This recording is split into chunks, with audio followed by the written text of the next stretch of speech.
Welcome to this interview of the IRF Summit Authors Corner. Joining us for this conversation is Kay Rubacek, an author and filmmaker, joining us to talk about her book, Who Are China's Walking Dead, which is a heavy book.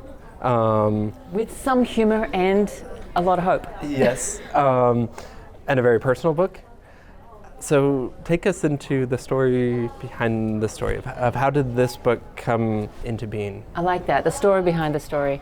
So as you mentioned, I'm a filmmaker. I was making a movie called Finding Courage, a documentary about a family who were persecuted in China, but they're an American family, an American Chinese family. And the persecution they experienced, this was particular to the Falun Gong spiritual practice in China, was absolutely horrific. And I spent years documenting this family's story of survival, of triumph, of courage, of tragedy. But they couldn't explain to me why. How can people be so cruel? How can the Chinese Communist Party, their officials, their police, the CCP's operatives, how can they be so cruel and brutal to their family? The persecution in China is really, really shocking. And I've documented that in another movie called Hard to Believe, which documents the organ harvesting, the killing of innocent people for their organs in China. And this is run by the state. It's not on the black market. It's not mafia. This is, you can still, today, you can call and get a liver or a heart in China. You can buy it, and they will kill on demand, and you buy an organ. Someone dies for that. And what we found through our movies and other independent researchers is that the biggest source of these organs has been Falun Gong practitioners in China. So this family, some of them practiced Falun Gong. And one of them, she survived potentially having her organs harvested. And so I met her through making one movie, and then decided to make a broader movie about the family and faith, which was Finding Courage. But during that process, they couldn't explain to me how can a regime do these types of horrific crimes. So I decided I didn't want to leave a gap in this movie. I didn't want it to be a movie that would be seen as taking sides or something. I thought I really want to show more of the truth. So I decided to interview the perpetrators. And that's not that easy to do, right? You got to go and... Yeah. Where do you find them? Where do you find the people? Yeah. I was able to find a man who ran not just one labor camp in China, but multiple labor camps in China. And he was the boss. I found a former judge, criminal judge. He was also a civil judge, but also a criminal judge in China. I found a former army colonel, a police chief, journalists, media professionals who actually, they work for the propaganda department in China. I interviewed a whole range, dozens of CCP officials to find out how can the CCP be so cruel. And they called themselves the Walking Dead. That's where the term came from. From them talking about themselves. Correct. And were these still active CCP officials, or those who had left themselves? I was able to get access to a few who were active, but I declined to have to film any of those interviews because I knew it would put them at huge risk. Yeah. So I didn't allow any of those to go on camera, though I did have discussions with numerous officials still in certain roles. That I really can't talk more about. But I did find many defectors, and I thought the defectors were going to be disillusioned, disaffected, and negative about the CCP, but they really were not. They felt they had been forced to become traitors for their country. They love China, they love their homeland, but they had been forced to leave it because it was breaking their conscience, it was breaking their souls. Yeah. And so when one of them described to me, he didn't say, "We are the Walking Dead," he said, "We are walking flesh, walking corpses, soulless bodies." And I had to stop the translator and say, I had a simultaneous translation coming in my ear, and I said, "Hold on, translator, what is going on here? I don't understand this term." Yeah. And she said, "Walking flesh, soulless body." And I'm thinking, how do you translate this to an American audience, to an international Western English-speaking audience?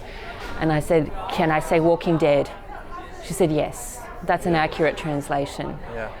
And this is what happens, what I found through my interviews with former CCP officials and dozens of them and hundreds of victims over years, and my own personal experience of my family escaping communism, first in Russia, then China, my husband's family from Czechoslovakia, and I spent a day in a Chinese prison, basement cell, so I have some experience myself. All of that's woven into the book. Yeah. What I found is that it's this socialist, communist ideology where essentially they want to play God. It's its own form of religion. Yeah. The CCP communist ideology is they want to control humankind, and they, to the point where they treat humans as non-beings, as animals, as lives of grass. There's a chapter in the book called Lives of Grass. That's how they see themselves, as useless as flies. And that's when you start to understand the mentality of that, then you start to understand what's going on in China today, how they can be so cruel that they will kill an innocent person on demand for the sale of their organs, get $250,000 from that, split that cash between the broker, the hospital, the doctor, the government officials, and whoever else is involved, and someone died. Someone died for that.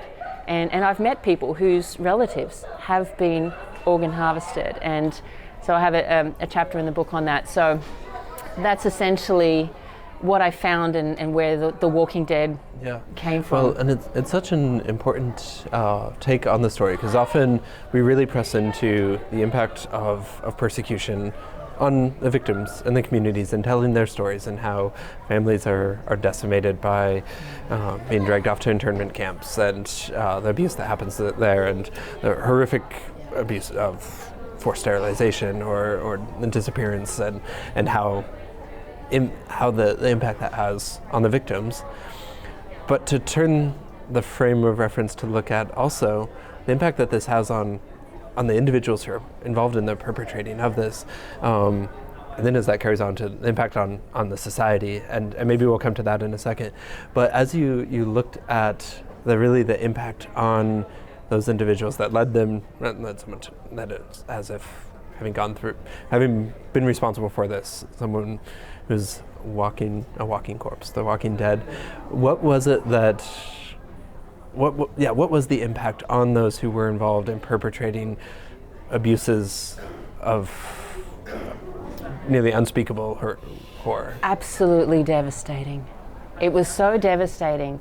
I sat through 50 hours, dozens and dozens of hours of these interviews, and the impact on me was absolutely devastating. The impact on these perpetrators, they are broken, and I don't know how they can be fixed. And they have had to escape their country, their homeland, be seen as traitors to their country, when they escape to be able to maintain some sense of humanity, to be able to maintain some of their traditional Chinese culture that actually has goodness and faith in its original value, which was destroyed by the Chinese Communist Party. They left to salvage whatever they could of that. But as many of them spoke to me, especially the older ones who've been under the Communist Party for so long, even when they complained sometimes about the CCP, they used the communist terms. So the communist culture, the CCP culture, is very... there was a woman who said to me, she was translating for me in one interview, and she came out and rushed out after the interview on a break, and she said, "Kay, I heard all of that." She says, "It's just like me," and she's quite young. She said, "When I hear Chinese Communist Party in Chinese," she said, "I feel a welling in my heart of warmth because it's meant to be like the sun, like my mother." And she says, "And I hate it." And she says, "You know how that makes me feel?" She says, I feel very torn because I've been instilled since a baby that I should love the Communist Party like my mother, like my father. And in a sense, it's a type of religion, I say it's an evil religion, that is forcing people to break away from traditional values like family. Yeah. And so where a Chinese citizen has been forced to put the Communist Party in their heart like their mother or higher than their mother. Definitely they place it higher than God. It is their form of God in that sense. Then you think what that does to that person, because how does that affect their family relationships? They have to put the party's wants above their family. And that's what's happened in communist societies. And in China, it's just been allowed to fester for so long. The communism in China has like 70 years or so already. We can see it's the best example of the worst that could happen under communism, whereas my family escaped before they were killed in Russia under Soviet times. But they saw the bodies hanging from the trees. That was a warning that Lenin put out to the Russian people of faith, because my family were people of faith. And they said, if you're a believer, this will be you next. The bodies hanging from trees, and they had to escape by foot, walking through just corpses hanging through the trees. But they were able to escape. The people in China, where are they going to go? They can't just where are you going to send a few billion people? They have nowhere to go. So we have to learn how to break through this evil ideology that has been forcing people to step away from their traditions of family, faith, and freedom. Yeah. And that's where I do see hope. And I think we need to understand the evils of this, atheistic.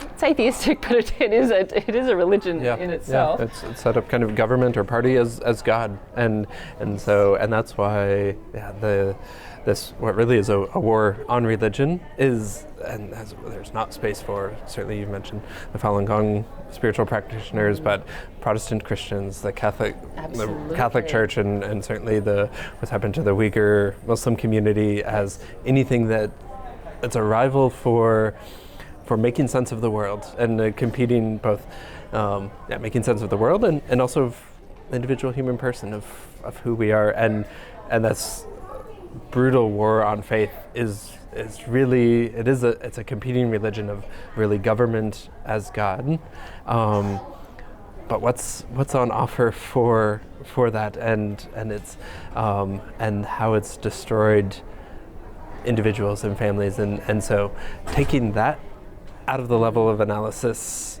you can't move toward that. But I think that's why your book and this story is so important, because it reframes it back to both those personal stories, but also what that looks like at culture and those sparks of hope. So as you look at those sparks of hope, what are some of the things that you want readers to understand, to make sense of the China story, but also where there's elements of this same type of ideology exported other places as well? Yes, absolutely. Really, because my family escaped communism, 3 countries, 3 generations, there's nowhere else to run. We have to face this type of ideology head on. And now that's where I see the hope, because we have decades of history to learn from. We cannot let our history books be rewritten, because then we have George Orwell's 1984, and we must look at history. And so what I've done through my book is I didn't just take the interviews and put them in a book. I unpacked it through my own journey of understanding. And so you can pick up any chapter at any point, and it's basically just an essay, a personal essay, a story. Each chapter is a story, so you can pick up any chapter. And from there you can find that, yes, there is sadness in the world. There is tragedy in the world. There's a lot of, any form of genocide anywhere in the world is tragedy. The killing of people for their organs is tragedy. The persecution of people for their belief is tragedy. But if you take a step back, then you realize we allow those things to happen when we get confused.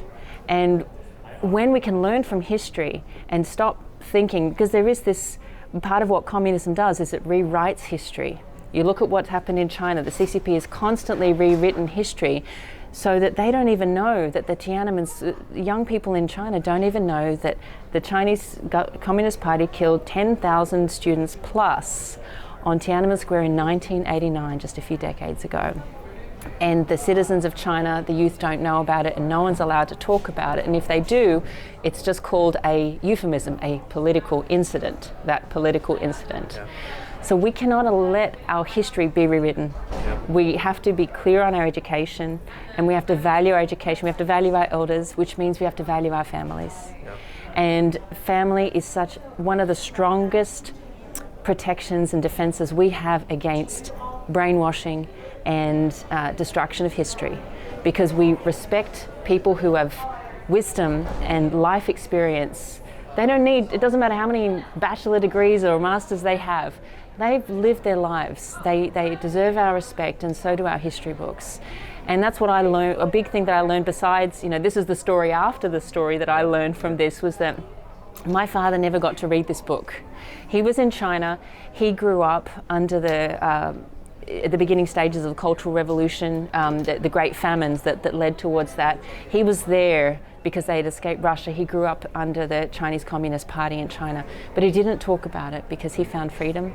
My family all found freedom in Australia, and they didn't want to talk about the evils of communism because it was evil, and they were lucky to survive the Great Famine, as they called it, another euphemism, because it was certainly not great. It killed 45 million people, thereabouts. So really, I was not able to, all the findings and conclusions that I came to through my book, I never got to share with my father before he passed away.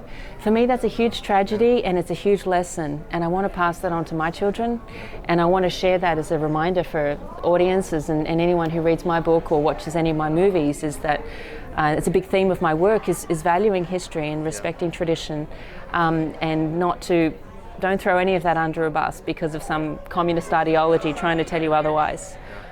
There's really so much value there, and it's only until it's taken away sometimes that you really start to value it, and I just hope that others don't have to have that painful experience that I did to learn that for themselves. Yeah. So and certainly the kind of expediency of the moment and the newness, even though so much more information is accessible, we are so much less aware often of history, because certainly you can access it, but when it comes through the personal story of lived experiences of family, it hits us much deeper. And if I could just add to that point, something that this is part of the communist playbook, is they want us to think short term. They do not want us to think long term. So that way they can rewrite the history for 10 years ago, 5 years ago, 2 years ago, 1 year ago. And we'll just keep flicking through our phones. Oh, I just saw what happened now. What happened yesterday? I don't know, right? That type of thinking is intentionally being forced on us. But we don't have to accept that. Yeah. It's really a choice. I think that's ultimately what it comes down to, is do we want to become the Walking Dead, where all we know is the immediate slice of the phone, of a swipe of the phone, or do we actually want to think a little bit longer term, calm down a little bit, take a step back, don't hate on each other, be a bit more understanding and tolerant, and value our diversity and all that humanity, the wonderfulness of humanity that has to offer, that we've been, as far as I'm concerned, given to us by God. And we have that, and we need to value and respect that, because that's divine. And when we lose divine law and we only have human law, well then, who's going to decide what's right and wrong? Yeah. And that's when we have troubles. But I think that long-term thing, yes. Yeah. There are these deep debates over justice and conceptions of justice, of right and wrong, and we certainly see those playing out in many domains. As you look at there are these, you've mentioned kind of recapturing families and the importance of that. As you look at kind of the different actors or different people who might pick up this book, whether it's a civil society group as they're thinking about human rights activities, or we may come to policymakers and kind of the government and state level approaches. What would you give to many of our audience are active in advocacy, building awareness around campaigns. What does your story offer to those who are active in that type of movement? There hasn't been an analysis like this of the relationship between the communist ideology on the perpetrators, how they've become victims themselves, and what it does in a broader scope to their families and to the society as a whole. So that's really how I've presented the stories in this book as that type of study and analysis, but told through story, because I am a storyteller, but I value research, and this book is very thoroughly researched and sourced. So I think that is what I feel that people can take away from this book, is that we need to understand how the perpetrators think and realize that they're victims as well, that they themselves are victims of the Communist Party, and they have become beholden to this evil ideology, and it's been very hard for them to break out of it. So I think we will be able to see a lot of parallels in each of our societies and communities by understanding their story and having some sympathy for what they've been through, rather than just straight away saying these guys have, some of them have done bad things, some of them were quite upright. We can't, but we have to recognize that the crimes of the CCP are very evil. But how does it get to that point? This book is more of a sociological study of how we get to that point, and hopefully how we avoid the same fate. Yeah. Well, thank you so much for writing it. And as you mentioned, you're a storyteller in print and on video. Where can our audience find more of your work? My website is my name, kayrubacek.com. That's KAYRUBACEK. So that's where you can find all my work. Fantastic. Kay, thanks so much for joining us here at the IRF Summit. It's been a pleasure. Thank you. Thanks.